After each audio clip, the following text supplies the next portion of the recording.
بسم اللہ الرحمن الرحیم۔ پچھلی ویڈیو میں ہم نے یہ بات کی کہ زمین کی یہ خوبصورتی اس لیے ہے کہ اللہ نے اس میں ہماری آزمائش رکھی ہے، اور آزمائش یہ ہے کہ ہم اس خوبصورتی کو دیکھ کر اس خوبصورتی کے خالق کی محبت میں کس قدر آگے بڑھتے ہیں۔ اگر آپ لوگ اور ہم لوگ یہ چاہتے ہیں کہ ہم بھی اس خوبصورتی کو دیکھ کر اللہ کی محبت میں آگے بڑھیں تو چند ایک چیزوں کو مد نظر رکھیے۔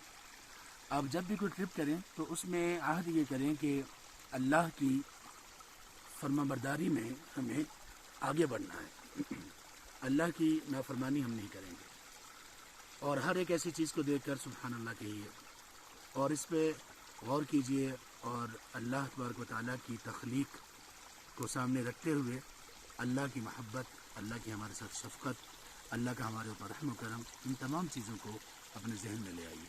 یہ چیزیں ایمان کو بڑھانے میں مددگار ثابت ہوں گی۔ اسی طرح سے جب بھی ایسی کوئی چیزیں دیکھیں تو اللہ کی بڑائی، اللہ تبارک و تعالیٰ کی قدرت، اس پر ایمان ہمارا بڑھ جانا چاہیے۔ اور پھر سفر میں خاص طور پہ جو سیر و سیاحت کا سفر ہو، اس میں کبھی بھی اللہ کی نافرمانی کی طرف نہ جائیں، اور اللہ کی فرما برداری کی پوری کوشش کریں۔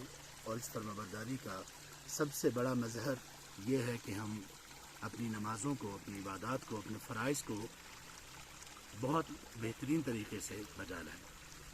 آپ لوگ ٹرپ پر نکلتے ہوئے یہ خیال رکھیے کہ ہم نے نمازیں کہاں ادا کرنی ہیں۔ سفر میں ہمارے پاس اسلام کی طرف سے یہ سہولت ہے کہ ہم 2 نمازوں کو جمع کر سکتے ہیں، ظہر اور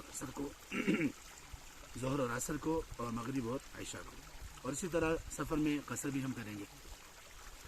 تو سب سے بڑی چیز جس کی وجہ سے ہم اللہ کی محبت کو پا سکتے ہیں وہ ہے فرائض کو پورا کرنا۔ اگر ہمارے فرائض ہی رہ گئے سیر و تفریح میں تو پھر یہ اللہ کے غضب اور غصے کی ایک علامت ہے، اور اس کا مستحق بنانے والی چیز ہے۔ کبھی ایسا نہ کیجیے۔ یہ سفر، یہ سیر و تفریح بڑی قیمتی چیز ہے، اس اعتبار سے کہ ہم اللہ کی محبت کو محسوس کر سکتے ہیں۔ اس کو صرف چند ایک وسوسوں، خواہشات اور بد نظری اور اس طرح کی چیزوں کی وجہ سے ضائع نہ کیجیے۔ فرائض کو سب سے پہلے پورا کیجیے، ہر چیز پر اللہ کی تعریف کیجیے، اس کی حمد اور اس کی تسبیح بیان کیجیے، اور سبحان اللہ کے متعلق بات کیجیے۔ تو انشاءاللہ آپ اس مقصد کو پا لیں گے جو مقصد اللہ نے اس زمین کو خوبصورت بنانے کا بیان کیا۔ بارک اللہ۔